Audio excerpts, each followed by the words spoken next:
कांग्रेस कहती थी हमारी लाश में उत्तराखंड बनेगा, तो संघर्ष के लिए नहीं है तो मलाई खाने के लिए आए हैं। देहरादून को लूटा, केवल 5 किलो राशन कि तू बस सिर्फ इतना जिंदा रहे कि मेरे को वोट दे सके। क्या अच्छा हो सकता था उत्तराखंड में? पहाड़ और पहाड़ियत के लिए, उत्तराखंड और उत्तराखंडियत के लिए बात करते हैं, मगर जो उत्तराखंड के अंदर पहाड़ और मैदान का झगड़ा खड़ा करना चाह रहे हैं ये लोग छोटी सोच के लोग हैं। भाजपा कहती थी उत्तर प्रदेश का मुकुट है, कभी उत्तराखंड से अलग हम जो है सर धड़ से अलग नहीं होने देने के। क्राइम रेट जो है उत्तराखंड का वो दिन ब दिन बढ़ता जा रहा है। जब सत्ताएं बेईमान होती हैं तो उसके नागरिकों को उसकी सजा भुगतनी पड़ती है।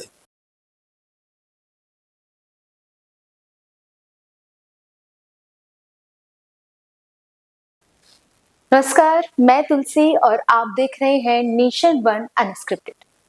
जैसा कि उत्तराखंड को 25 साल पूरे हो गए और उत्तराखंड में 25 सालों में कितना बदलाव आया, इसी बात पर आज चर्चा करने के लिए हमारे इस पॉडकास्ट के जो खास मेहमान हैं वो अपनी बेबाकी के लिए बहुत जाने जाते हैं, कंट्रोवर्सीज में भी बहुत रहते हैं। मैं बात कर रही हूँ यूकेडी के प्रवक्ता शांति प्रसाद भट्ट जी की। बहुत बहुत स्वागत है सर आपका हमारे शो नेशन वन अनस्क्रिप्टेड में। धन्यवाद। तो पहले तो सर आप ये बताइए कैसे हैं आप? ठीक है, मस्त, बढ़िया है, स्वास्थ्य पानी सब अच्छा है? सब मस्त। ठीक है, चलिए उत्तराखंड की बात कर रहे हैं हम आज, तो उत्तराखंड से ही मैं शुरू करूंगी। उत्तराखंड से बड़ा जुड़ाव महसूस करते हैं आप जी। ऐसी क्या बात है उत्तराखंड में जो अपने आप को इससे इतना जुड़ा मानते हैं? देखो, मेरा जन्म उत्तराखंड में हुआ, मेरी धरती है और अपनी धरती से प्रेम करना एक स्वाभाविक हुआ है। जो जहाँ जन्म लेता है उससे प्यार होना उसका स्वाभाविक प्रक्रिया है। अब क्योंकि मैं एक राजनीतिक व्यक्ति हूँ तो मेरे हर चीजों में पहाड़ दिखता है, इसलिए आपको लगता होगा ज्यादा। हर नागरिक जो जिस राज्य में जन्म लेता है उसको वहां से प्यार होता है। ये कोई आश्चर्य वाली बात नहीं है, बड़ी सामान्य सी बात है। अच्छा, आपने जो ये बात कही कि जो जिस राज्य में जन्म लेता है उससे उसे बड़ा प्यार होता है, पर आज हम उत्तराखंड राज्य में देखते हैं कि यहाँ पर भी पहाड़ी और मैदानों के बीच में अब जो है जंग शुरू हो गई है, लड़ाने का काम किया जा रहा है। इसके ऊपर आप क्या कहना चाहेंगे, कितनी सही है ये बात? देखिए, इसको उस तरीके से समझने की जरूरत है, जब बिना विचार के कोई राजनीति करता है तो वो शॉर्टकट रास्ते चुनता है, और जब वो शॉर्टकट रास्ते चुनता है तो वो इस तरह के झगड़े पैदा करता है, छोटे स्वार्थों में राजनीतिक रोटियां सेकने की बात करता है। अगर आप व्यापक दृष्टिकोण से इस बात को देखें तो ये गलत है। आप भारत के नागरिक हैं, आप इस राज्य में राजनीति करने वाले व्यक्ति हैं, तो आपको राज्य के समग्र विकास की बात करनी चाहिए। हम इस राज्य के अंदर पहाड़ और पहाड़ियत के लिए, उत्तराखंड और उत्तराखंडियत के लिए बात करते हैं। जैसे हम ये कहते हैं कि राज्य उत्तराखंडी है तो फिर गुरुकुल नारसन का व्यक्ति भी है, तो बद्रीनाथ का भी है, उधम सिंह नगर का भी है, तो पिथौरागढ़ के विकास नगर का भी है, तो चक्रोता का भी, त्योनी का भी है। ये एकता का शब्द है। जैसे जय महाराष्ट्र, जय पंजाब, जय महाराज, इस तरह लोग करते हैं, अपने राज्य की जय जयकार भी करते हैं, और अपने हर आदमी कहता है मैं हरियाणा से हूँ, मैं बिहारी हूँ, वैसे ही उत्तराखंडी है। मगर जो उत्तराखंड के अंदर पहाड़ और मैदान का झगड़ा खड़ा करना चाह रहे हैं ये लोग छोटी सोच के लोग हैं। लग रहा है आपको कि मतलब इस तरीके की चीजें होती जा रही हैं, बढ़ रही हैं हमारे राज्य में? आपका उस समय से जन्म नहीं हुआ होगा, 80 के दशक में जब राज्य आंदोलन का दौर था, ऐसे ही शक्तियां उस समय भी कहते थे ये पहाड़ी राज्य बन जाएगा तो पहाड़ी भूखे मरेंगे, अगर उत्तराखंड बन गया तो ये खाएंगे कहाँ से, और ये कभी नहीं हो सकता उत्तराखंड, ये तो गलत लोग हैं। कोई कहता था, भाजपा कहती थी उत्तर प्रदेश का मुकुट है, कभी उत्तराखंड से अलग हम जो है सर धड़ से अलग नहीं होने देने के। तो कांग्रेस कहती थी उस दौर में कि ये हमारी लाश में उत्तराखंड बनेगा, जब तक हम जिंदा हैं उत्तराखंड नहीं बनने देंगे। तो क्या उत्तराखंड के जो लोग थे उन्होंने संघर्ष नहीं किया? लगे रहे, और 90 के दशक में ये दोनों राष्ट्रीय पार्टियां घुटनों में आई, संयुक्त संघर्ष समिति के नीचे आई और उत्तराखंड राज्य बना। तो जो लोग ये कहते हैं उन लोगों की कोई राजनीतिक सोच नहीं है, हमारी समग्र सोच है। उत्तराखंड का प्रत्येक नागरिक, हिंदू हो, मुस्लिम हो, सिख हो, ईसाई हो, अगड़ा हो, पिछड़ा हो, उसको विकास से जोड़ने के लिए उत्तराखंड क्रांति दल ने एक मत करके समाज राज्य बनाया है, और हमारा विश्वास है हमारी इस रणनीति पर पूरा उत्तराखंड एक मत होकर एक दिन उत्तराखंड क्रांति दल के साथ आएगा। जिस दिन आएगा ये पहाड़ मैदान के झगड़े खत्म हो जाएंगे, जातिगत झगड़े खत्म हो जाएंगे, विकास को लेकर लोगों की सोच खड़ी होगी, गांव विकास से जुड़ेंगे तो उत्तराखंडियत पनपेगी। जिस दिन उत्तराखंडियत पनपेगी तो हर व्यक्ति के घर के अंदर जो है उजाला होगा, खुशहाली होगी, घर घर में रोजगार स्वरोजगार होगा। और अगर जिस राज्य का नागरिक विकास से जुड़ जाएगा तो उस राज्य के व्यक्ति को नफरत की जरूरत क्या है। इस सोच के साथ उत्तराखंड क्रांति दल काम करिए, मेरा विश्वास है एक दिन आएगा। अब ऐसा भी हो रहा है कि राज्य में कई लोग बाहर से लोग आके जो है राज्य में पहले क्राइम रेट बहुत कम हुआ करता था। उत्तराखंड बिल्कुल क्राइम फ्री हुआ करता था। एक समय था जब यहाँ ऐसे क्राइम्स नहीं होते थे, मारा नहीं, मर्डर वगैरह नहीं होते थे। अब हम देखते हैं कि क्राइम रेट जो है उत्तराखंड का वो दिन ब दिन बढ़ता जा रहा है। इसके पीछे आप मतलब किस चीज को फैक्टर मानते हैं कि क्या कारण है इस चीज के पीछे कि यार क्यों बढ़ रहा है ये क्राइम हमारे जो प्रदेश में, उत्तराखंड में? बहुत बेहतरीन सवाल किया बेटा आपने। इस चीज को समझो क्यों बढ़ रहा है। देखिए, जब सत्ताएं बेईमान होती हैं तो उसके नागरिकों को उसकी सजा भुगतनी पड़ती है। उत्तर प्रदेश में सख्ती हुई, सारे अपराधी उत्तराखंड में आ गए। अब यहां आए हैं तो कैसे उनको ठिकाना मिलेगा। भाजपा के मेंबर बन जाओ, उसके बाद नाले खाली बेचना शुरू कर दो, नेताओं को पोषित करो और उसके बाद जम के अपराध करो। छोटे मोटे अपराध में सरकार मदद करती है, बड़े अपराध में पकड़े जाते हैं। जैसे अंकिता हत्याकांड हुआ, रवि बड़ोला हत्याकांड हुआ, ममता बहुगुणा हत्याकांड हुआ। कहने का मतलब है बड़े क्राइम में तो पकड़े जा रहे हैं और जब इसकी तह में जा रहे हैं तो पता लगा है तो सत्ता के द्वारा पोषित व्यक्ति थे। तो क्राइम रेट बढ़ना स्वाभाविक है। यदि सत्ताएं ईमानदार होती तो उत्तराखंड के अंदर क्राइम रेट में कमी आती, बाहर के अपराधी उत्तराखंड में जल्दी से घुस नहीं सकते थे। हम जो मूल निवास भू कानून की बात करते हैं उसके पीछे लॉजिक यही है कि इस शांतवादियों में कोई रिटायर आदमी आता है, 200-250 गज जमीन लेके अपना घर में जीवन की शांति के लिए यहाँ बसता है, उसके सुख शांति को किसने खो दिया? उन्होंने ही, जो राष्ट्रीय पार्टियों की मेंबर बनने के बाद उत्तराखंड को लूट रहे हैं और राष्ट्रीय पार्टियां बदनाम हो रही हैं, मगर वो इस पर कोई लगाम नहीं लगा रहे हैं। कहने का मतलब है आप शिक्षित हो तभी आप इंटरव्यू ले रही हो, मगर राजनीति में तो कुछ जरूरत ही नहीं है। 5 रुपए की रसीद किसी की भी काट दो। जिस दिन स्कूटनी हो जाए कि ये व्यक्ति क्यों रसीद कटवा रहा है, इसका प्रोफाइल क्या है, कहाँ का है, जब पूरी जांच के बाद यदि किसी पार्टी का मेंबर बनेगा तो अपराध रेट अपने आप कम हो जाएगा। आप देख लीजिए, राष्ट्रीय पार्टियों में सारे अपराधी हैं, इसीलिए यहाँ जनसंख्या विस्फोट भी होगा, अपराध भी हो रहे हैं। जिस राज्य में मर्डर हमने कभी सुना नहीं था, आए दिन मर्डर हो रहे हैं। जिस राज्य में डकैती कभी सुनी नहीं थी, डकैती हो रही है। चोरी चकारी सब कुछ हो रहा है, सुलफइये घर घर पैदा हो गए। ये सब राष्ट्रीय पार्टियां वोट के लिए कर रहे हैं और बाहर वाले उत्तराखंड को बदनाम कर रहे हैं। हमारा विश्वास है जिस दिन हम आएंगे इनकी स्क्रूटनी करेंगे। फिर उत्तराखंड के अंदर भारत का कोई भी नागरिक अगर रह रहा है तो उसको सुरक्षित करने की जिम्मेदारी हमारी होगी और हम उत्तराखंड का सौहार्द बिगड़ने नहीं देंगे, ये हमारा विश्वास है। जिस दिन जनता चाहेगी अपने सुरक्षा के लिए हमको सरकार के नजदीक पहुंचाएगी। नहीं तो देख लीजिए जो अपराध हो रहे हैं राष्ट्रीय चरित्र है, वो चाहे कांग्रेस हो चाहे भाजपा हो। सर, यूकेडी जो उत्तराखंड क्रांति दल है, इसका फॉर्मेशन हुआ इस पार्टी का, जहाँ हमें पता था पहले से कि ऑलरेडी उत्तराखंड में 2 रूलिंग पार्टीज रही, बीजेपी और कांग्रेस। फिर इस यूकेडी को बनाने की क्या जरूरत पड़ी? बहुत अच्छा सवाल है।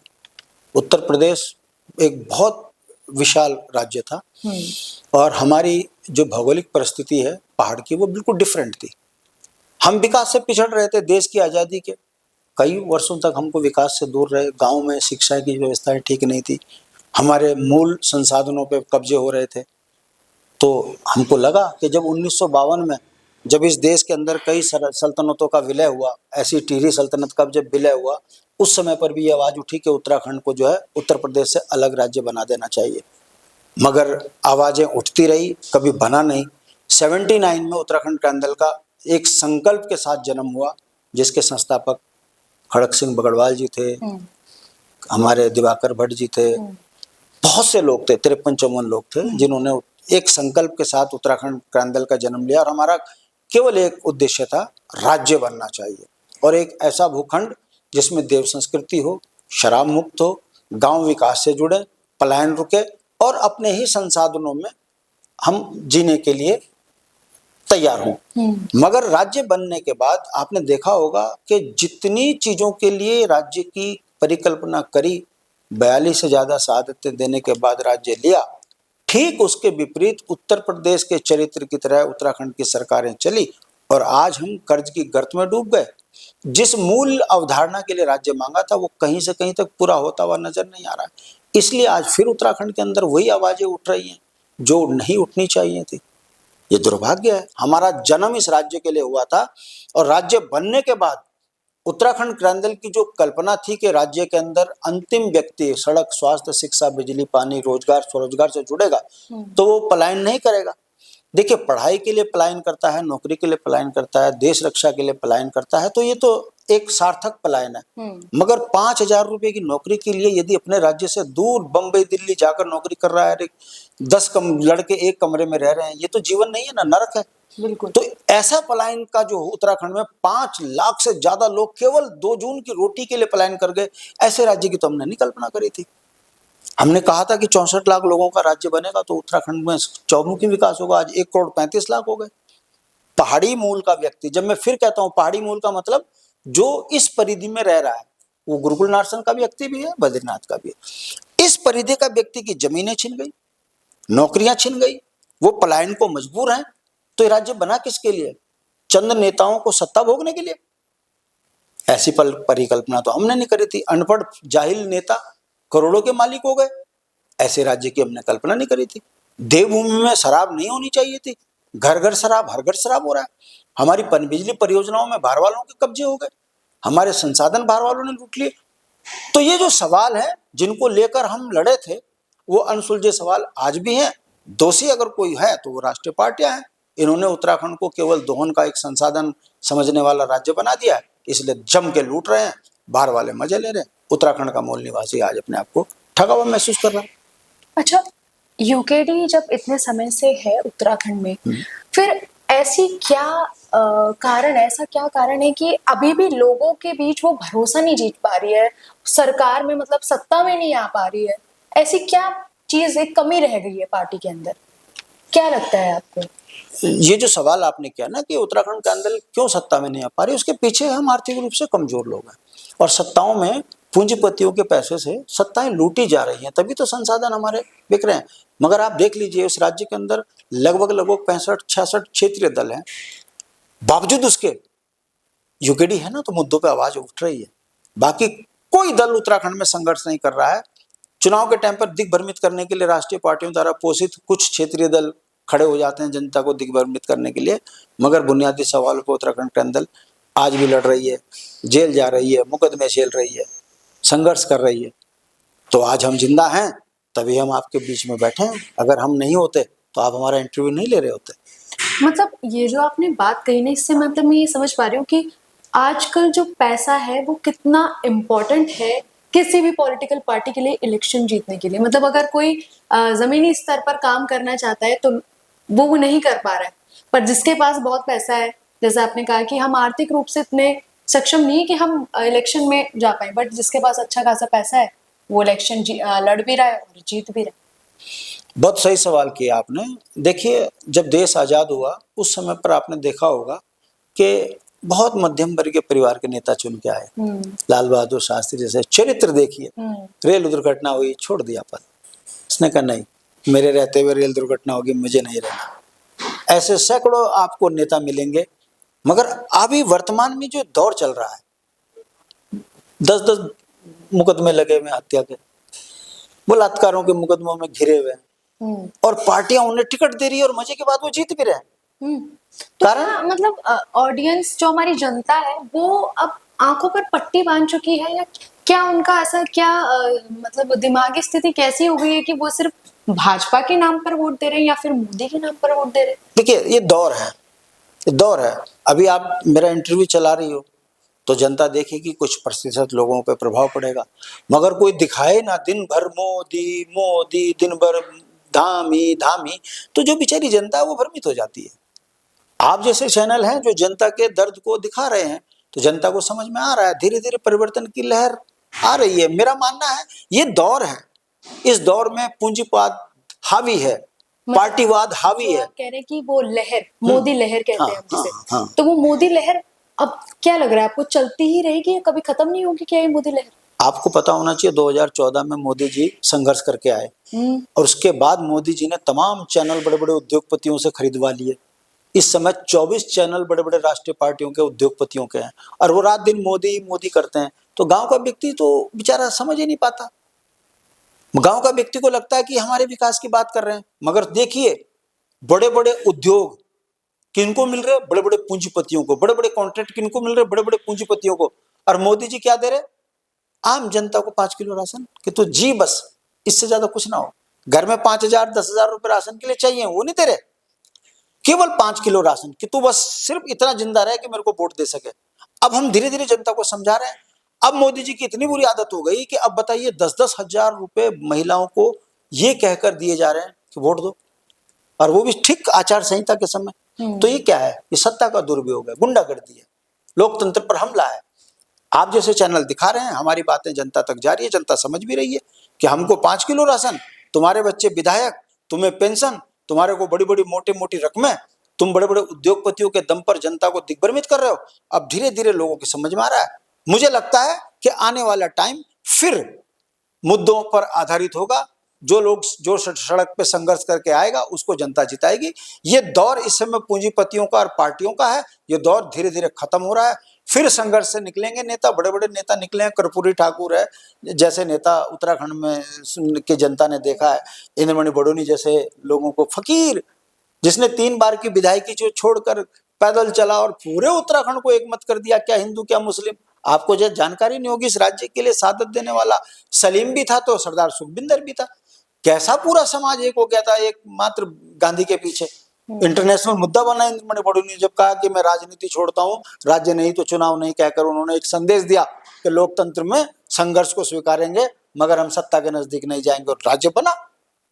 तो मुझे लगता है कि वो दौर फिर आएगा और एक दिन फिर जो लोग मुद्दों पर आधारित अपने मत का दान करेंगे और आएंगे हम लोग। हम घबराए नहीं है, 22 साल मर के कट के लड़ के राज्य लिया, और 20-25 साल संघर्ष करेंगे मगर आएंगे बुनियादी मुद्दों पर। जिस दिन मेरे उत्तराखंड के अंदर की परिकल्पना है गांव का अंतिम व्यक्ति विकास से जुड़े और उसे गर्व हो कि मैं जिसको चुनाव से जिताया है वो हमारे लिए विधानसभाओं में हल्ले मचा रहा है, वो हमारे लिए विधानसभाओं में लड़ रहा है, हमारे लिए बजट लेकर आ रहा है। मेरी ये परिकल्पना है। ऐसी विधानसभा नहीं कि रजत जयंती मना रहे हो।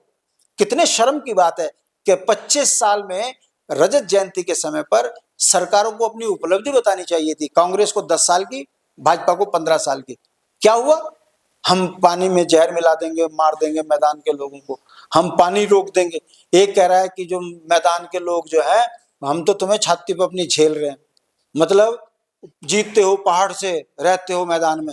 सोचिए उत्तराखंड के अंदर की क्या परिकल्पना रही है राज्य आंदोलन के दौर पे। हमने पहले कह देते झगड़े बाद में होंगे मैदान में। अगर राजधानी गैरसैंण में होती तो गैरसैंण के सदन में जरूर पहाड़ का कोई विधायक कहता कि रहते हो मैदान में और घर बनाते हो पहाड़ में। क्यों, बड़े बड़े होटल किनके हैं, बाहर वालों के तो है। मगर जो तंज कसा है उन्होंने, उस तंज जो था वो ये हमारे मुंह पे तमाचा था कि यदि राजधानी गैरसैंण में होती तो शहजाद भी जो है गैरसैंण में 100 गज का प्लॉट ढूंढ के कहता हमारा भी, मेरा भी घर बनवा दो वहां। तो जो हम पर कटाक्ष कसे हैं ये इन्हीं की राजनीतिक बेईमानी के कारण है कि राजधानी देहरादून में बनी। यदि देहरादून की जगह गैरसैंण में होती तो जनसंख्या विस्फोट पहाड़ों में होता, विकास की योजनाएं पहाड़ों में होती, मैदान में विधायकों को नहीं आना पड़ता। मतलब अगर गैरसैंण को राजधानी का दर्जा दिया जाता, वैसे अभी है ग्रीष्मकालीन के लिए तो है दर्जा, तो क्या अच्छा हो सकता था उत्तराखंड में? और आपको ऐसा क्या लगता है कि देहरादून को नहीं बल्कि पूरी तरीके से गैरसैंण को ही राजधानी जो है उत्तराखंड की बना देना चाहिए? देखो 24-25 जुलाई को उत्तराखंड क्रांति दल ने एक आदमकद मूर्ति इंद्रमणि वीरचंद्र सिंह गढ़वाली जी की लगाकर हमने एक साफ संदेश दिया था कि ये जल जिला बनेगा चंदन नगर और यहाँ राजधानी होगी। विकास की योजनाएं सारी पहाड़ों में लगेंगी, तो जो फ्लो राजधानी के नजदीक होगा तो वहां जनसंख्या विस्फोट भी होगा।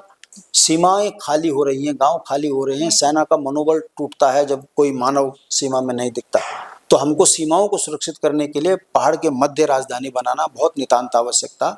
उस समय पे कांग्रेस कहा करती थी राज्य बन गया तो इनकी राजधानी कहाँ होगी। मतलब उस समय भी ये झगड़ा फैलाना चाह रहे थे। बडोनी जी ने बहुत रिसर्च के बाद कुमाऊं और गढ़वाल के मध्य में गैरसैंण को राजधानी की घोषणा करी।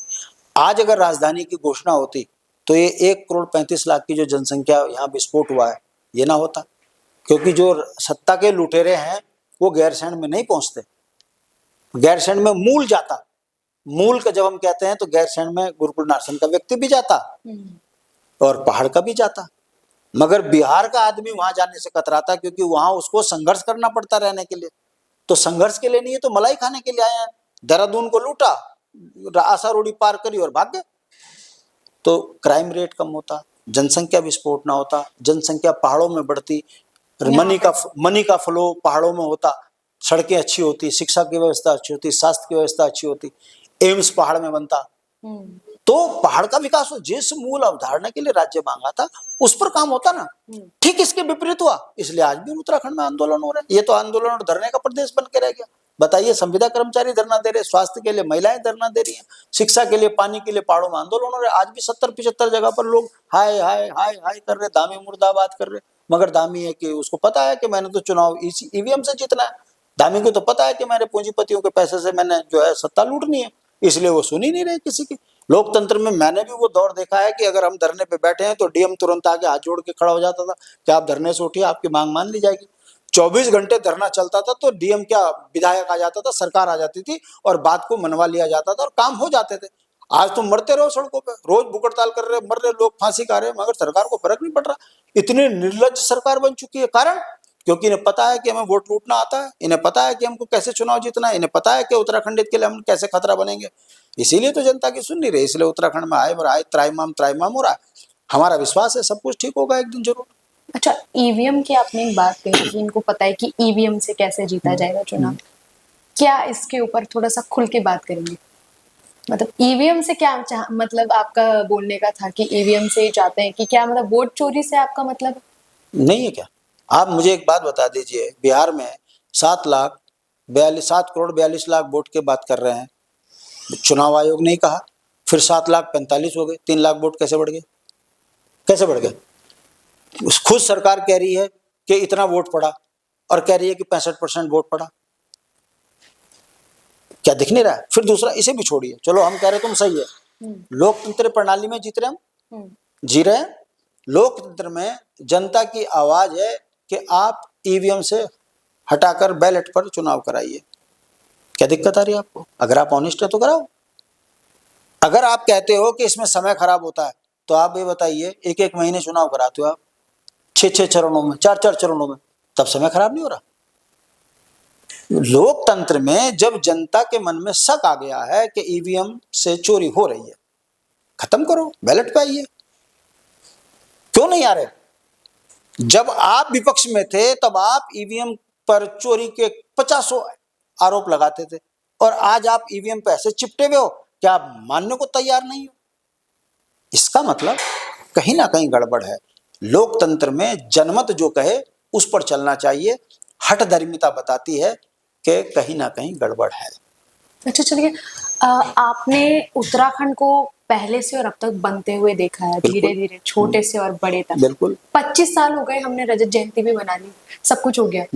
पहले के उत्तराखंड में और आज के उत्तराखंड के वातावरण में, वातावरण की मैं बात कर रही हूँ, कितना अंतर महसूस करते हैं? थोड़ा सवाल आपने ऐसा लंबा कर दिया कि थोड़ा सा पृष्ठभूमि पे बात करके बताएंगे। उत्तर प्रदेश में पर्वतीय विकास मंत्रालय था तो 400 करोड़ का एक मंत्री था। इन 25 सालों में 1 लाख करोड़ का बजट हो गया, ह्यूज बजट। साथ में 1 लाख करोड़ का कर्जा भी हो गया, मगर नई बिल्डिंग, नई रोडें कुछ नहीं बनी। तो 1 लाख करोड़ का जो कर्जा हुआ है, किस बात का? इसका मतलब भ्रष्टाचार हुआ है। दूसरा, आपने वातावरण की बात करी है। इसी देहरादून में 9 नवंबर 2000 से पहले जो आदमी रहता था, शाम को बारिश भी देखता था, गुनगुनी धूप भी देखता था, और जब सांस लेता था तो जिंदगी के आनंद लेता था। वर्ल्ड का टॉप क्लास आदमी देहरादून में रहने पे फक्र महसूस करता था। इन 25 सालों में साइनस की प्रॉब्लम, गैस चैम्बर, जाम, गर्मी, मौसम का परिवर्तन, सब कुछ देहरादून में बर्बादी के आंकड़े आ रहे हैं। वाटर लेवल देहरादून का बिल्कुल खत्म होने के कगार पर है। जोहानसबर्ग बनने को तैयार है देहरादून। यहाँ पानी का वाटर लेवल इतना नीचे चला गया कि देहरादून में आने वाले टाइम पे पानी का संकट हो जाएगा। कारण डोईवाला से लेकर आप विकासनगर तक में कंक्रीट के जंगल खड़े कर दिए, पेड़ खत्म कर दिए। 7 बड़ी नहरें थी देहरादून की सुंदरता की, सारी बंद कर दी। रिस्पना बिंदाल जो है नाला बन गया, उस पर पूरा कब्जा करा दिया। तो देहरादून की खूबसूरती को किसने खत्म किया इन 25 सालों में? तो जो आप कह रही हैं 25 सालों में हमने शहर बर्बाद कर दिए, हल्द्वानी, उधम सिंह नगर, देहरादून, हरिद्वार, जनसंख्या विस्फोट करा के इसकी खूबसूरती खत्म कर दी। उत्तराखंड संकट की ओर बढ़ा है, विकास नहीं हुआ है, कर्ज में डूब गया है, जनसंख्या विस्फोट हो गया है। और उत्तराखंड आज की डेट में मलेरिया, डेंगू, प्लेग, पता नहीं कौन कौन सी बीमारियां हो रही हैं। आप जाकर हॉस्पिटल में अगर आंकड़े उठाएंगे, मैं बोल नहीं रहा हूं आपके पास, कई चीजें ऐसी हैं कि वो आंकड़े इतने खतरनाक हैं कि उत्तराखंड की महिलाएं, बच्चे सुरक्षित नहीं है। ये विकास इन 25 सालों में उत्तराखंड का हुआ है। किसके दोष है? कौन दोषी है? अगर भाव कौन दोषी है तो यही सत्ताएं हैं, जिन्होंने नए शहर बनाने थे, गैरसैंण को बनाते, आप चौपता बनाते, पहाड़ों में नए शहर डेवलप करते, पहाड़ में पेड़ लगाते, पेड़ काटते जा रहे हैं, काटते जा रहे हैं, एयरपोर्ट बनाना है 17,000 पेड़ साहब। और उत्तराखंड के अंदर आपको जो है ऋषिकेश रोड बनाना है 4,000 पेड़ साहब। अगर आप ऐसे ही पेड़ काटते रहोगे तो उत्तराखंड की खूबसूरती तो आप खत्म कर दोगे। पानी खत्म हो जाएगा तो पूरे भारत के लिए पानी का 60% कमी हो जाएगी। हम दुनिया को सबसे ज्यादा सुंदर हवा देते हैं। दिल्ली के अंदर अगर जिंदा है लोग तो उत्तराखंड की हवा से हैं। तो हमारी ग्रीनरी को खत्म कर कर आप कैसे विकास की कल्पना करते हो? तो हम इन 25 सालों में उत्तराखंड को इन राष्ट्रीय पार्टियों की गलत नीति के कारण बर्बादी के कगार की ओर देख रहे हैं, ऐसा मेरा मानना है। अच्छा भट्ट जी, इससे मुझे एक और किस्सा याद आ रहा है, आशीष नेगी जी का किस्सा याद आ रहा है। उन्हें एक पीसी के दौरान जो है अपना जूता टेबल पे रख दिया था। वो क्या बात थी, क्यों उन्होंने ऐसा किया, क्या कारण था उसके पीछे? समझने वाली बात है। वो एक ऐसा लड़का जिसकी नौकरी इस बात को लेकर चली गई कि उसको उसके राज्य में एक व्यक्ति ने इतना मारा, वो अपनी कंपनी का प्रमोशन कर रहा। अच्छा। उसने नौकरी छोड़ दी। उसने कहा मेरा सम्मान पे चोट लगी है, मैं अब इसका जवाब दे संघर्ष के साथ दूंगा। अब वो यूपीडी ज्वाइन कर गया। उसके बाद किसी व्यक्ति, कोई होटलियर था जिसकी पत्नी गर्भवती थी, उसकी तनख्वाह नहीं दे रही थी, उसका विदेश में कहीं सिलेक्शन हो रहा था, तो उसको तनख्वाह देनी थी। वो आके हमारे यहाँ बोलने लगा। आशीष चला गया उसके पास, बोले आप इसका पैसा दो। उसने उसे चैलेंज कर दिया कि तुम्हारी हैसियत क्या है। जबकि आशीष ने जो है टोपी पहनी हुई थी उत्तराखंड कैंडल की। वो अपना परिचय दिया उसने कि मैं उत्तराखंड कैंडल से हूँ, यूथ का लीडर हूँ और आपने गलत किया। वो आदमी को डाला है। अच्छा। वो आदमी को डाला है। और पक्षकार, उसके पक्ष में जो पक्षकार था वो भी पहाड़ी समुदाय का व्यक्ति था। उसने भी कहा कि तुमने गलत किया है, पैसा दो, भाई काम कराया तो पैसा दो। उसके बाद यदि वो नौजवान लड़के को, नौजवान लड़के को उसकी हैसियत दिखाएगा तो नेचुरल है, प्रतिकार तो करेगा। उसने मारा तो नहीं। उसने कहा ज्यादा चैलेंज करोगे तो ये भी है। अच्छा, मतलब इसीलिए उन्होंने वो जूता रखा। तुम बदतमीजी करो, तुम पहाड़ियों को पैसा ना दो, तुम तो ठीक। और अगर पहाड़ी पत्रकार कोई पहाड़ी प्रतिकार करे तो तुम उसको कहो कि कैसे कर दिया।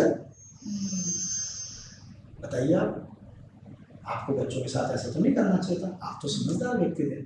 आपका पक्षकार कह रहा है कि आप गलत कर रहे हो, ऐसा ना करो भाई। जब किसी का पैसा देना है तो तुमसे नहीं दिया जा रहा, हम दे देंगे, पर तुम किसी का पैसा मत मारो। मामला खत्म। किसने तूल किया? तूल किसने दिया उसको?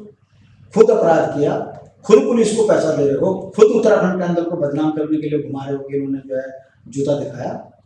तो ये तो ठीक नहीं है, वन साइडेड ठीक नहीं। और इसके जब परिणाम निकलने आए तो कैसे बैकफुट पे चले गए फिर तुम? कितने शर्म की बात है कि तुम कह रहे हो कि पहाड़ियों का राशन रोक देंगे, तुम कह रहे हो कि हम औकात दिखा देंगे। किसने सुलझाया? हम ही थे जिन्होंने कहा कि ये रास्ते ठीक नहीं है, टकराव करोगे तो इसके बड़े गलत परिणाम जाएंगे। तब उनकी समाज के लोगों के साथ बैठ कर बात हुई, उन्होंने गलती मानी कि हाँ हमसे गलती हो गई है, आइंदा ऐसा नहीं करेंगे। तो आज उत्तराखंड कैंडल कार्यालय में 10-15 बच्चे रोज आते हैं कि भाई साहब हमारी तनख्वाह छीन ली, भाई साहब मुझे नौकरी से निकाल दिया। अब कैसे काम हो रहे उनके धड़ाधड़। इसका मतलब यहाँ का पहाड़ी प्रताड़ित था, उसको काम कराओ। कितना बड़ी प्रैक्टिस है, 2 महीने काम कराओ, लात मारो भगाओ। वो बेचारा किस पे जाएगा? पुलिस काम करती नहीं। पुलिस की स्थिति देख रहे हो आजकल कितना बदनाम हो रही है पुलिस उत्तराखंड की। क्यों? क्योंकि सत्ता का दबाव है। बहुत बढ़िया तरीका, 5 रुपए की रसीद काटो, एक होटल चलाओ, होटल में गड़बड़ हो रही, भाजपा के विधायक को फोन कर दो, भाजपा का विधायक थाने में फोन कर देता है, थानेदार सारे चुप हो जाते हैं और पहाड़ी बेचारा अपने अधिकारों के लिए फिर दर दर भटकता है। जब दर दर भटकता है तो यूकेडी पे आता है, यूकेडी आता है तुरंत न्याय होता है। तब क्यों नहीं करता विधायक? क्योंकि पता है ना कि पहाड़ियों को परेशान करोगे तो यूकेडी छोड़ेगी नहीं। तो आज धड़ाधड़ सबको पैसे मिल रहे हैं, यहाँ तक कि अब फैक्ट्रियों में पैसे धड़ाधड़ मिल रहे हैं। 7 तारीख की तनख्वाह तो 6 तारीख को चली जा रही, नहीं तो 2-2 साल की तनख्वाह 2-2 साल के उनके एरियर भी मिलते थे। कारण यूकेडी है, माहौल सुधर रहा है। हम फिर कहते हैं कि पूरे उत्तराखंड के अंदर अगर उत्तराखंडियों को परेशान करोगे तो यूकेडी मददगार है। गुरुकुल नार्सन की कई जमीनें, सैकड़ों जमीनें हमने छुड़वाई, सिर्फ फोन किया कि गुरुकुल नार्सन के किसी व्यक्ति की जमीन पर अगर ऐसे कब्जा करोगे माफियाओं, तुम्हें रगड़ देंगे। कैसे छोड़ दे रहे फिर तुरंत? देहरादून में सैकड़ों जमीनें हमने ऐसे समुदाय के लोगों की छुड़ा दी जो बेचारे व्यवसायिक व्यक्ति लड़ नहीं सकते। तो हम सब उस पीड़ित के साथ खड़े हैं जिसके साथ गलत होता है। मगर राजनीति है, लोग बदनाम करते हैं, जितना यूपीडी को बदनाम करेंगे उतनी टीआरपी हमारी बढ़ेगी, हमें कोई दिक्कत नहीं आएगी।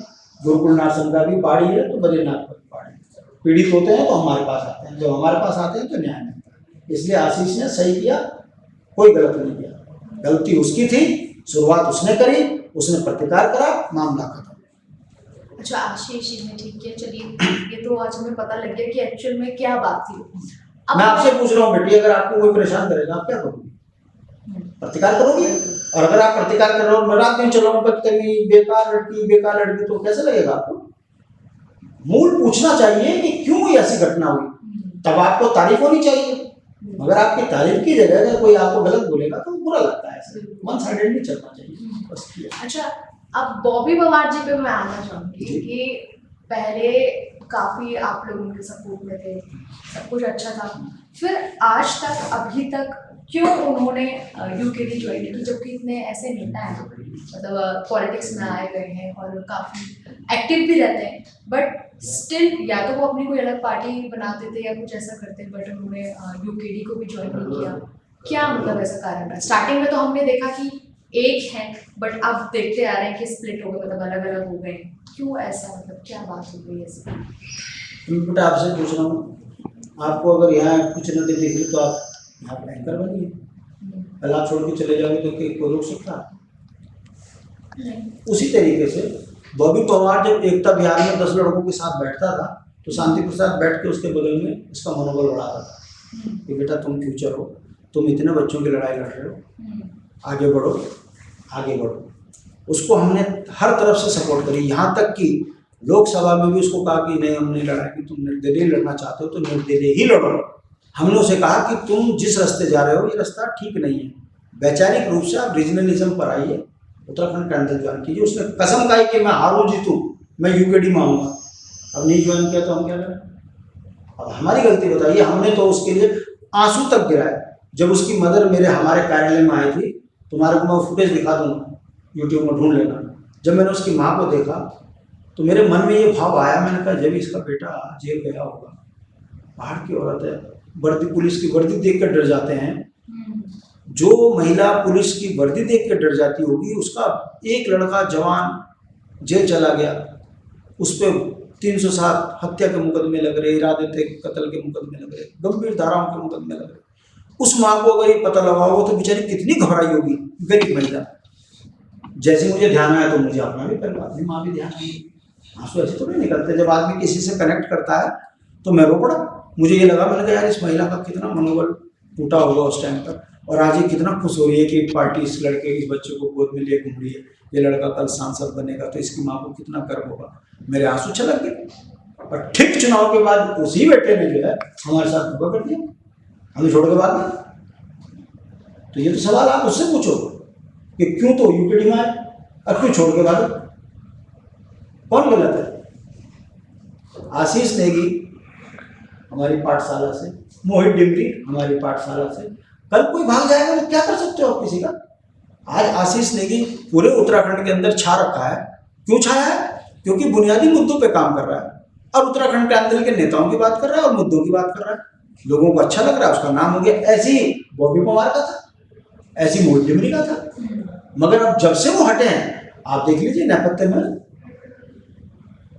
मेरी तो शुभकामना है, भगवान करे वो जीते, आगे बढ़े, मगर गलत रास्ते से जीत भी बेकार होती है। जीते तो सत्ता भी, सारे 47 विधायक हैं, किसी काम के हैं ये? अगर ये विधायक होते, जनता के काम कर रहे होते, तो आज इस तरह की सरकारों में लोग इनके खिलाफ नारे लगाते। तो कहने का मतलब है, रास्ता गलत पकड़ोगे तो जीवन भर तड़पोगे। हम जहाँ खड़े हैं वहाँ खड़े हैं, और जिस दिन जीतेंगे जनता को लाभ मिलेगा, हमारे को लाभ नहीं, जनता को लाभ मिलेगा। इसलिए बॉबी पवार से पूछिए कि तुमने यूपीडी क्यों छोड़ा, हम तो उसको आज भी अपना मानते हैं।